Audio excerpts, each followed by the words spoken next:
Hi, Kathy here. Today we're going to set the stage for the Italian Renaissance by looking very briefly at the millennium that preceded it, the 1,000 years or so between the fall of Rome and the real flowering of the Renaissance. We'll start by looking at architecture because we've already seen that the Romans had amazing building technology. Remember the Pantheon? It was built by about 126 Christian era and has been in constant use ever since.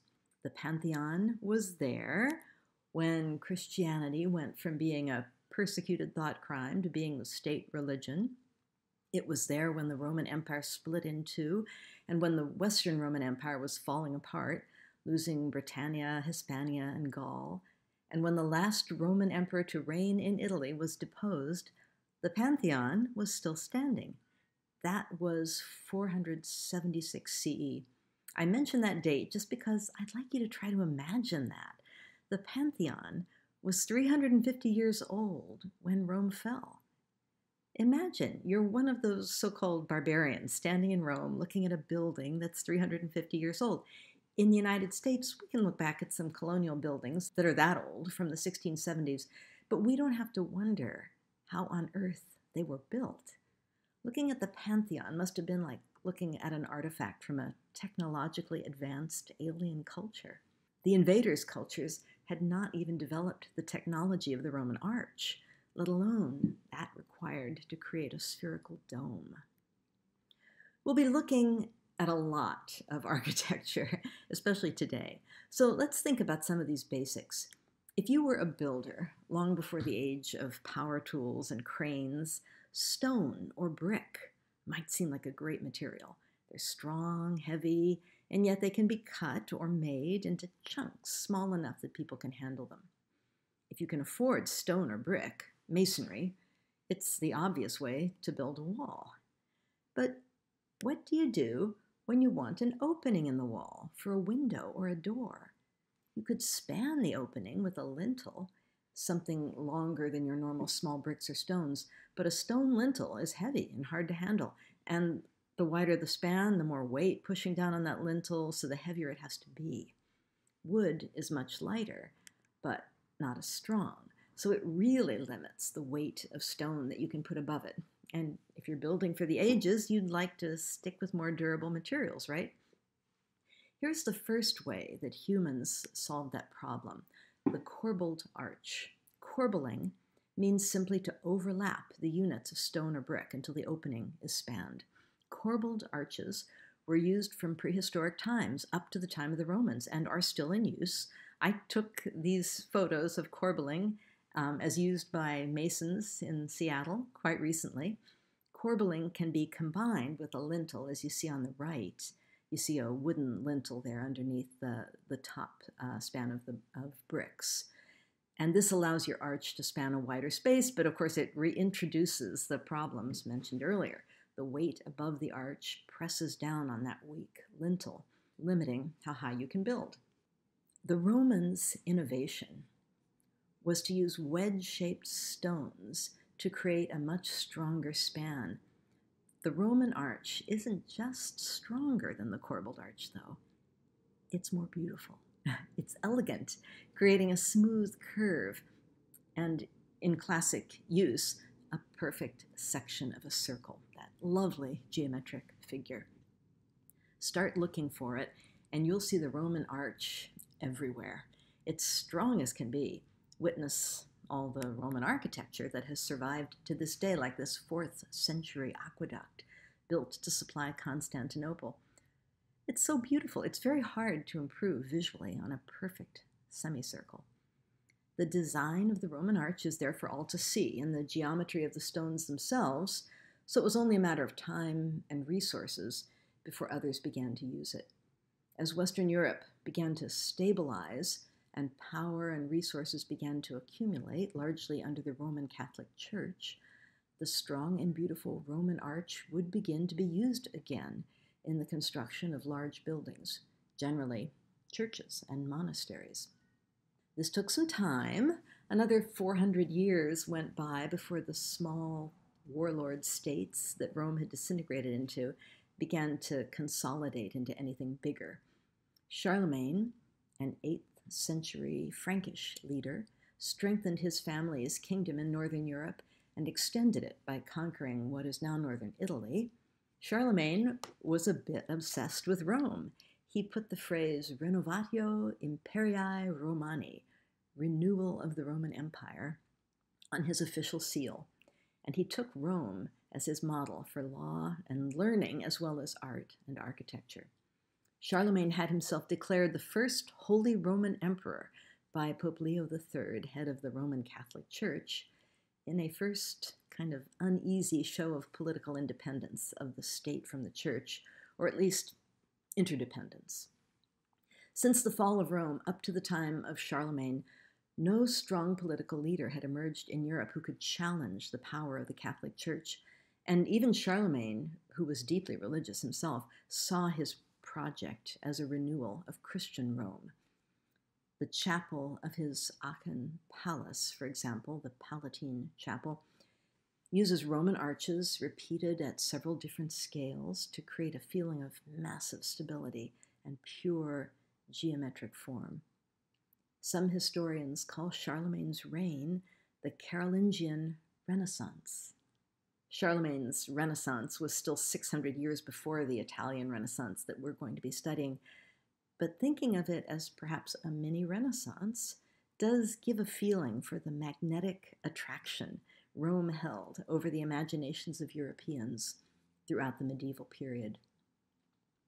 The Holy Roman Empire, founded by Charlemagne, changed its borders, expanding and contracting, but keeping its name for nearly 1,000 years. The era between the years 1050 to 1200, that 150 years or so, brought Roman influence in architecture and the arts to such a peak that historians refer to it as the Romanesque period in Western Europe. We've looked at the Roman arch. Let's look at two other important Roman ideas which were revived during the Romanesque period: stone vaulting and monumental sculpture. First, stone vaulting. The Roman arch had solved the wall opening problem, but builders had a roofing problem too. Interior spaces were generally covered with roofing materials on top of wooden rafters, creating terrible fire hazards in a time when lighting came from candles and torches. Romanesque builders realized that if you stick a whole bunch of Roman arches together, you have what we now call a barrel vault, which covers an interior space without rafters. And if you intersect two barrel vaults, you get a groin vault, so-called because of the semicircular groins or valleys that run between the two intersecting barrel vaults, as you see in this diagram here. Many of the churches of the Romanesque period employed these techniques to roof their buildings with stone rather than timber. Here's an example of a barrel vault in the nave of the Cathedral of Santiago de Compostela in Spain, built between 1075 and 1120. The plan of the cathedral shows its cross-shaped footprint.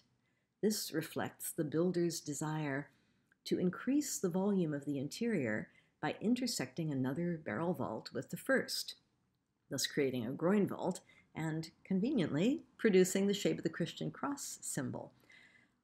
A stone roof is a huge investment of resources, of course, and it was really mostly the Roman Catholic Church that was in a position to provide those kinds of resources.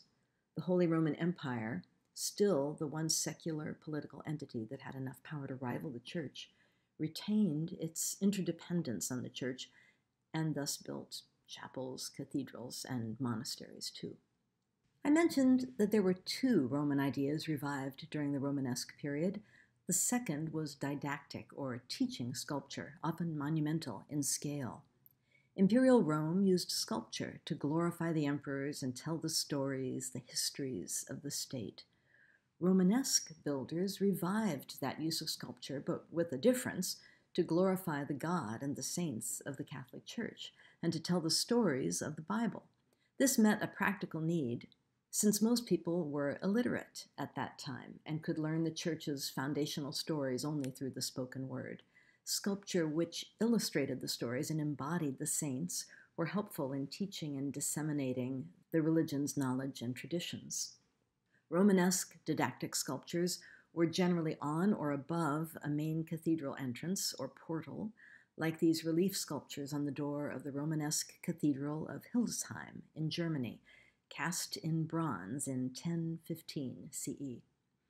Freestanding sculpture depicting Christ or the saints in the round was still largely taboo in churches at this point. They smacked too much of idolatry, which is forbidden by the church's second commandment. This resistance to the creation of 3D images was more deep-seated in some communities than others. The Cistercian order of monks, for example, rejected figurative sculpture altogether in their churches. Lay Catholics of this period, on the other hand, loved to venerate relics, which are physical remains of the saints, usually encased in elaborate reliquaries like this one.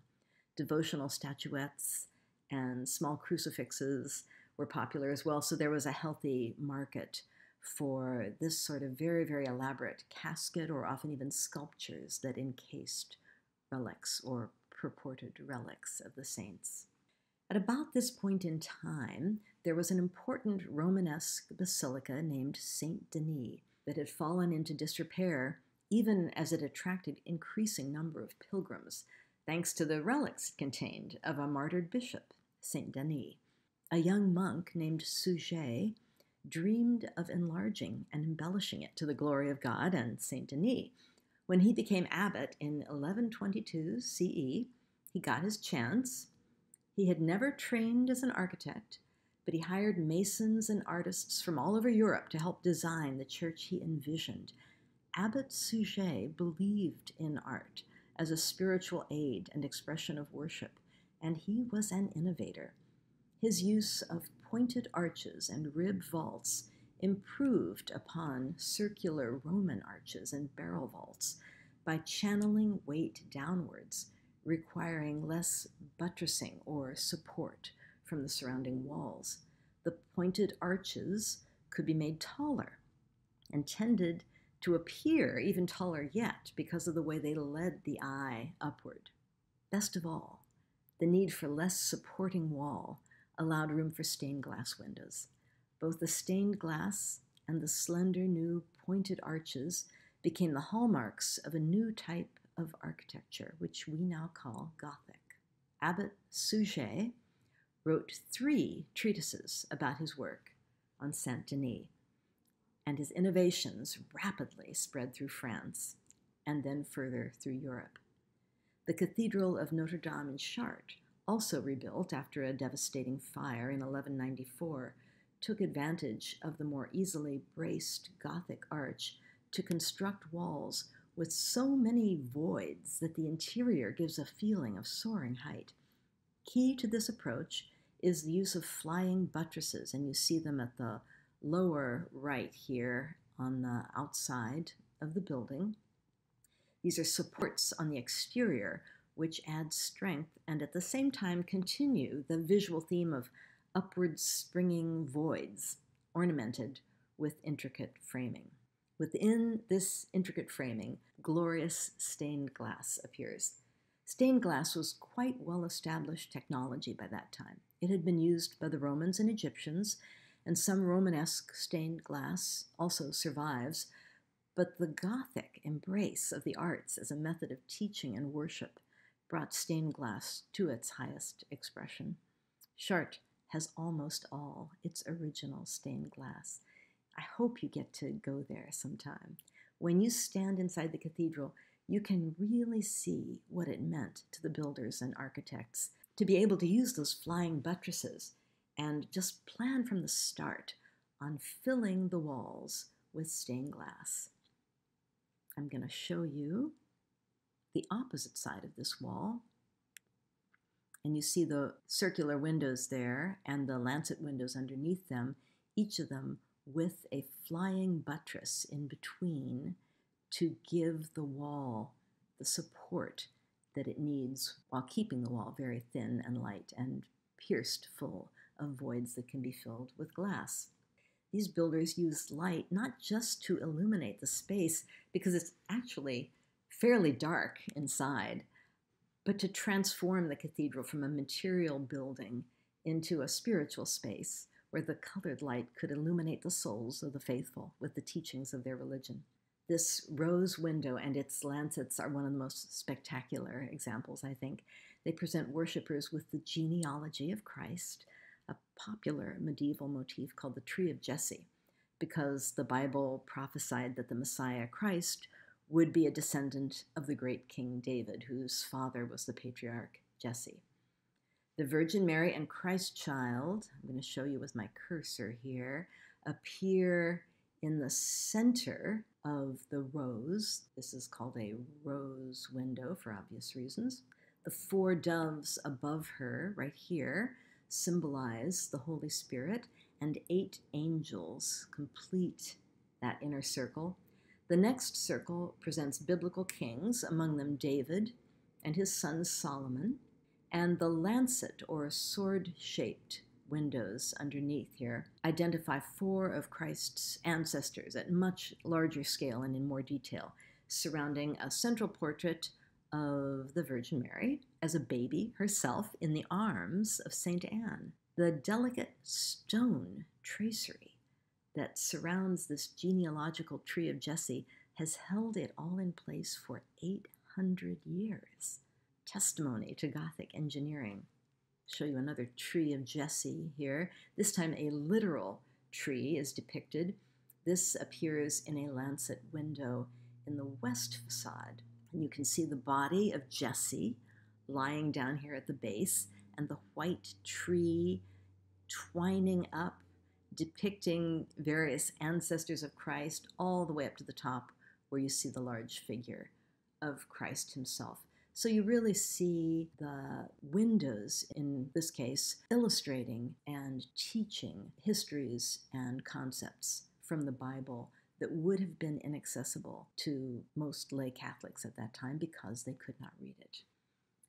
In the spirit of Abbot Suger, Gothic builders fully embraced the use of sculpture to express and teach their religion. You'll remember that Romanesque churches tended to restrict sculpture to the decoration of a church portal and to relief sculpture, as opposed to freestanding work.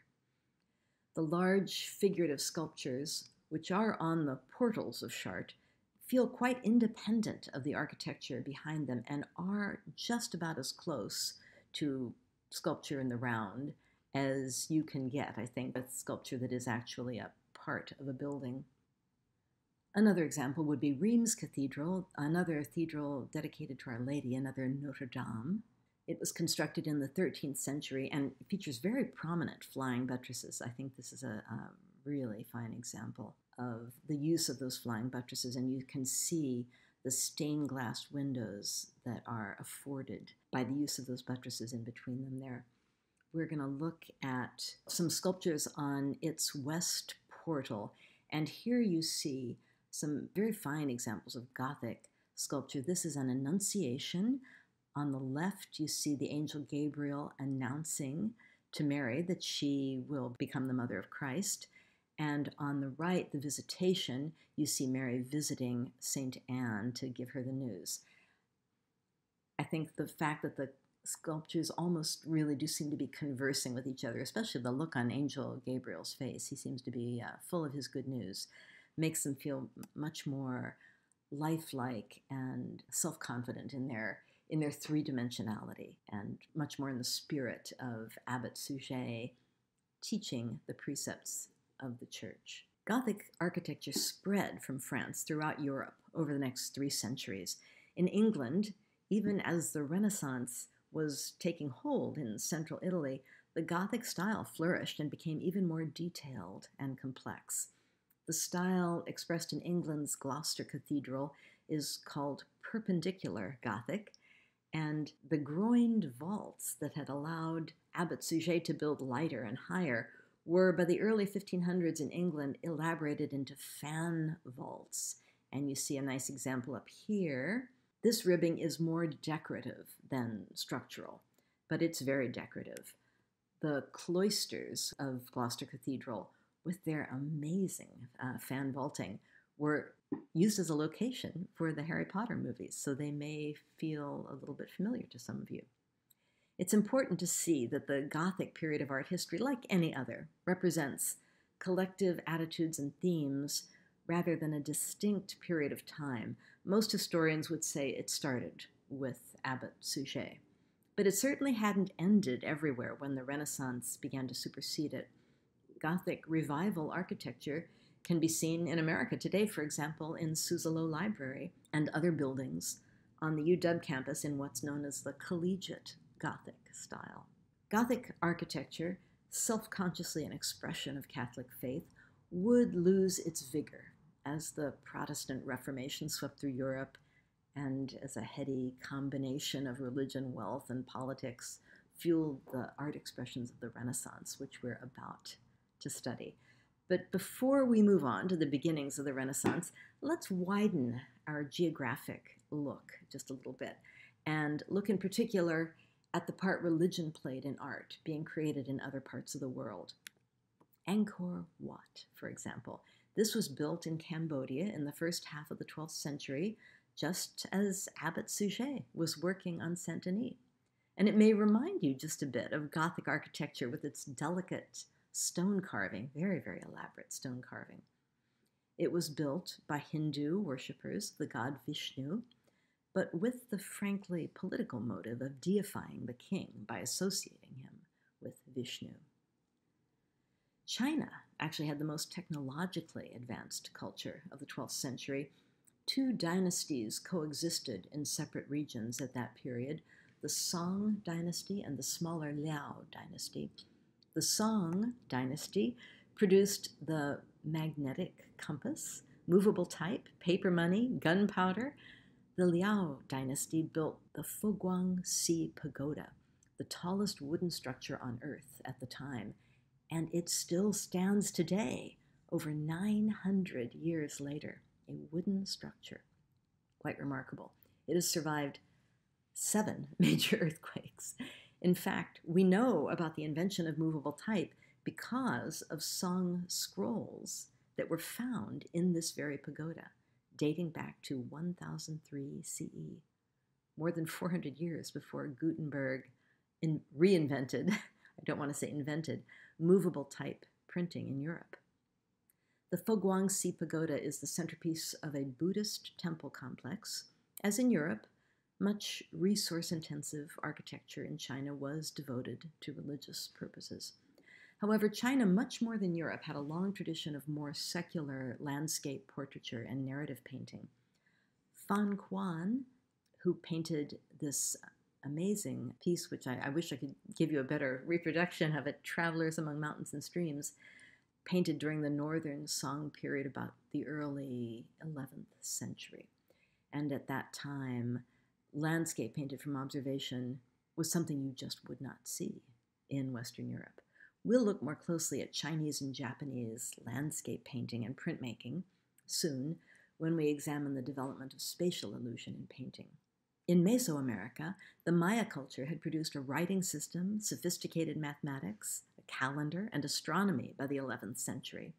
Their huge architectural site in the Yucatan, Chichen Itza, took centuries to build and was apparently a temple complex, in other words, again, devoted to religion, although it also included their culture's largest ball court, the ball game of the Mayas being a mysteriously important aspect of Mayan civilization.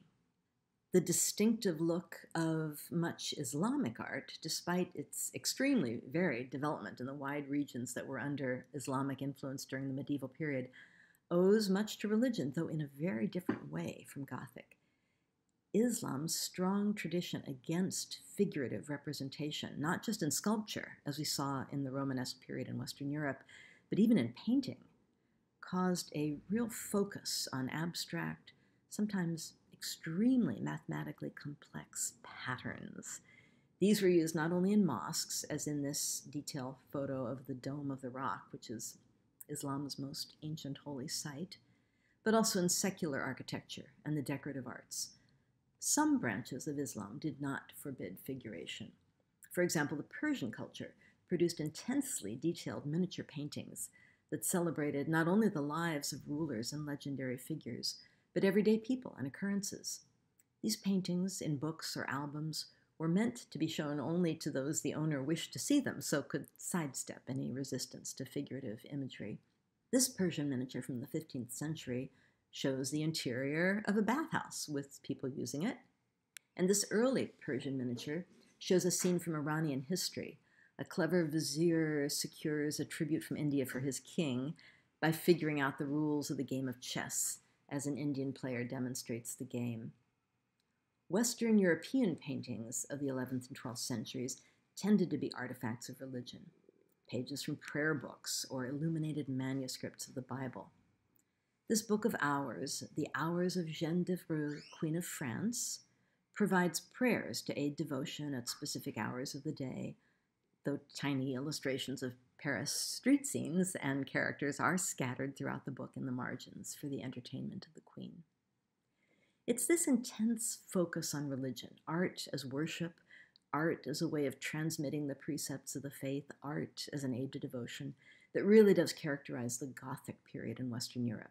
That doesn't end, of course, as we move into the beginnings of the Renaissance, but we'll see that other drivers, both cultural and economic, begin to provide reasons and opportunities to create visual art and architecture. I hope you've enjoyed this look at the Gothic period and its context, both globally and against the setting of the medieval centuries that preceded it.